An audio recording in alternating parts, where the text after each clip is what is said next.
पता नहीं क्या हो गया बाबू को, चुप ही नहीं हो रहा है। भाभी। क्या हो गया संध्या, तुम इतनी गुस्से में क्यों बोल रही हो? भाभी तुम बाबू को क्यों नहीं चुप करवा रही हो? वो कितनी देर से रो रहा है। मैं पढ़ाई कर रही हूँ, मुझे डिस्टर्ब हो रहा है। संध्या, जरा पड़ोस में से वो बिमला आंटी के घर से मम्मी को बुलाकर लेकर आना। मुझे घर के बहुत सारे काम करने हैं। मम्मी जी बाबू को संभाल लेगी तो मैं घर के काम सारे आराम से कर लूंगी। बहुत रो रहा है आज सुबह से बाबू। भाभी मेरे पास इतना टाइम नहीं है जो अब मैं मम्मी को बुलाने जाऊँ। वैसे भी मेरी पढ़ाई में पहले से कितना डिस्टर्ब हो चुका है। अब तक आपको बाबू को संभालने की आदत हो जानी चाहिए थी। अरे 3 महीने का होने वाला है बाबू। अरे क्या हो गया, सुबह सुबह ननद भाभी किस बात को लेकर बैठ गई? आप खुद ही देख लो मम्मी यहाँ पर किचन में आकर। मैं तो चलिए पढ़ने। अरे क्या हो गया बहू? अरे मम्मी जी, मैं ये कह रही थी आप मुन्ने को संभाल लेती तो। अरे बहू, तुम बच्चे की माँ हो, बच्चे को तुम नहीं संभालोगी तो कौन संभालेगा? अरे हमने भी बच्चे पाले हैं, वो भी दो दो, बिना किसी की मदद के। मम्मी जी मैं संभाल लेती, लेकिन पता नहीं क्यों आज बाबू सुबह से बहुत रो रहा है, चुप ही नहीं हो रहा। अरे बच्चा है तो रोएगा ना, इसमें कौन सी अनोखी बात हो गई? अरे तू क्या न्यारी माँ बनी है? और औरतों को जाकर देख, 3-3 4-4 बच्चे अकेले संभालती हैं। अरे कौन किसकी मदद करने के लिए बैठा है? सबके ढेरों काम होते हैं घरों में। अरे मैं बाबू को संभाल लूंगी तो तू बाबू को संभालना कब सीखेगी? जी मम्मी जी, आप सही कह रही हैं, मुझे भी तो सीखना पड़ेगा बच्चे कैसे संभालते हैं। चुप हो जा बाबू, तेरी माँ तुझको अकेले ही संभाल कर दिखाएगी। अच्छा तो महारानी सो रही है, मैं करवाती हूँ अब इसकी नींद पूरी। मम्मी। बेटा तू आ गया ऑफिस से? बेटा तेरे लिए चाय बनाऊं? मम्मी आपकी तबीयत ठीक नहीं लग रही, कोई दिक्कत है क्या? वैसे तो मेरी तबीयत ठीक है बेटा, लेकिन पिछले 1 घंटे से किचन में खड़ी हूँ ना, तो पैरों में दर्द हो रहा है बहुत तेज। खड़े खड़े पैर में दर्द फिर से शुरू हो गया है। आप किचन में हो तो नेहा कहाँ है? बहू तो बाबू को सुलाने गई थी, शायद लगता है बहू भी सो गई। हे भगवान, इस औरत ने तो मेरा दिमाग खराब कर रखा है। आज मैं इसको सबक सिखाऊंगा जाकर। बेटा तू खामखाई बहू पे गुस्सा मत हो, कर लूंगी सारे काम, तू जा आराम कर। बहू को तो 2-3 घंटे हो गए, 2-3 घंटे पहले लेकर गई थी बाबू को अपने कमरे में, लगता है उसकी नींद अभी पूरी नहीं हुई है। क्या 2-3 घंटे से सो रही है?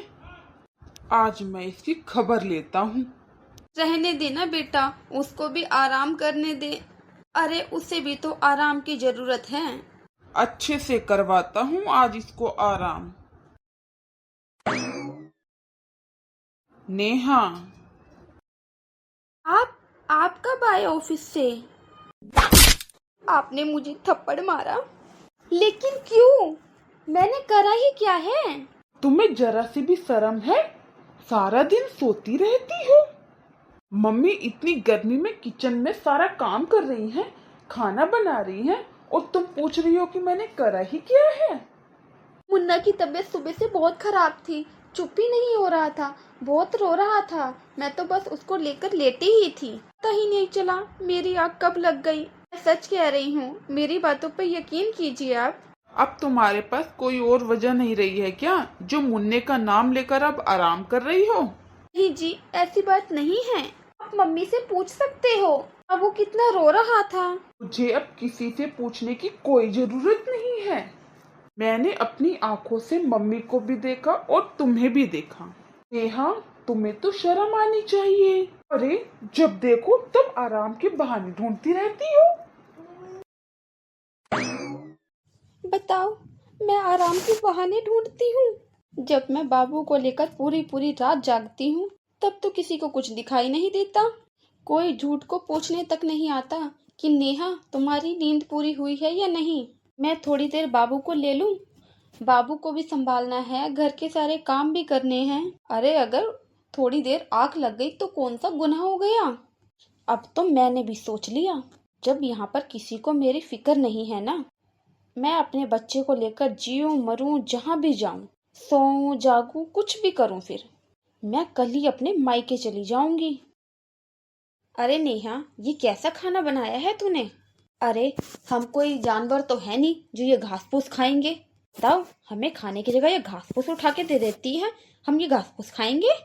नेहा, जब तुम्हारा खाना बनाने का मन ना हो ना तो बता दिया करो, सारा मूड खराब कर दिया।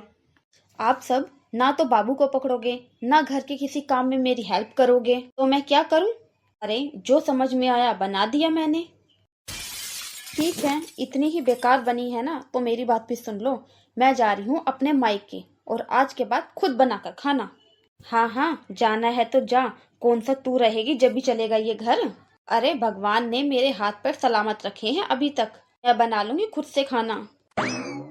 देखा मम्मी आपने इसके तेवर, कैसे अकड़ में बोलकर गई है मैं अपने मायके जा रही हूँ, बनाकर खुद खाना। गुस्सा तो इतना आ रहा था, अभी अकल ठिकाने लगा दूं इसकी।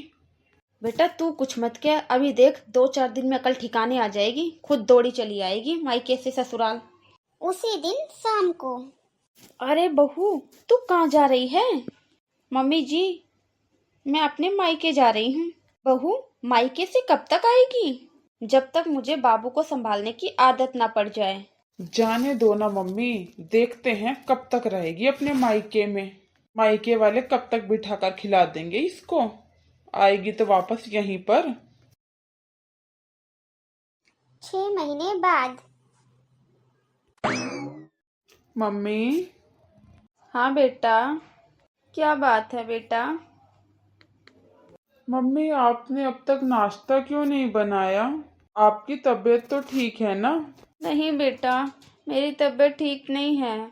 अब मेरे से काम नहीं हो पाता, सारे घर का काम मैं अकेले नहीं कर पाती बेटा।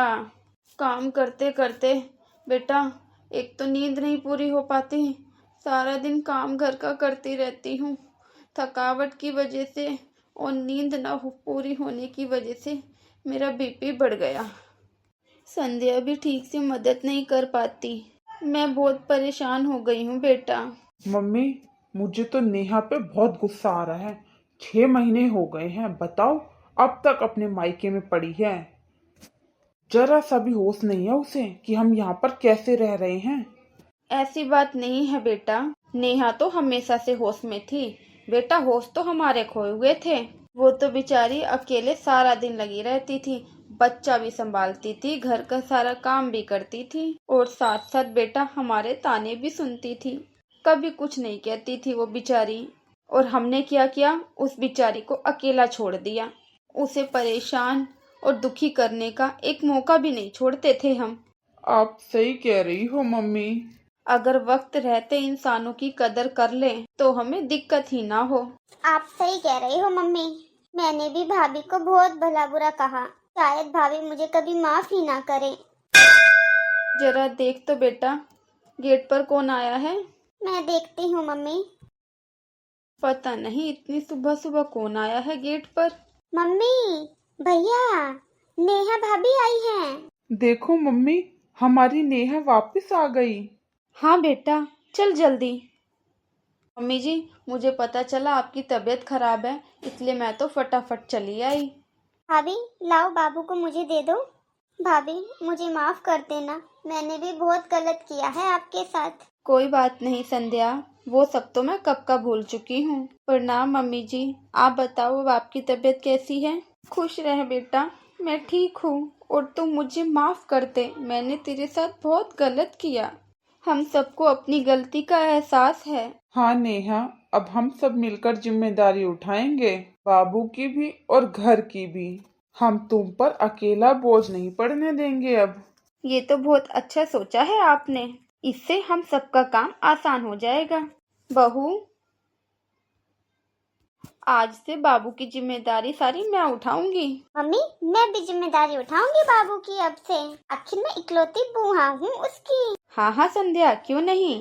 कितनी प्यारी मुस्कान है मेरे पोते की। हमारे घर में तो सब कुछ बदल गया, जिम्मेदारियां भी बांटी गई और प्यार भी बांटा गया। अब कुछ भी पहले जैसा नहीं है। आप लोगों को हमारी यह कहानी कैसी लगी, कमेंट बॉक्स में अपनी राय जरूर बताना। और अगर वीडियो अच्छी लगी है तो लाइक, कमेंट एंड शेयर करना ना भूलना और साथ के साथ चैनल को सब्सक्राइब भी कर देना। Thanks for watching.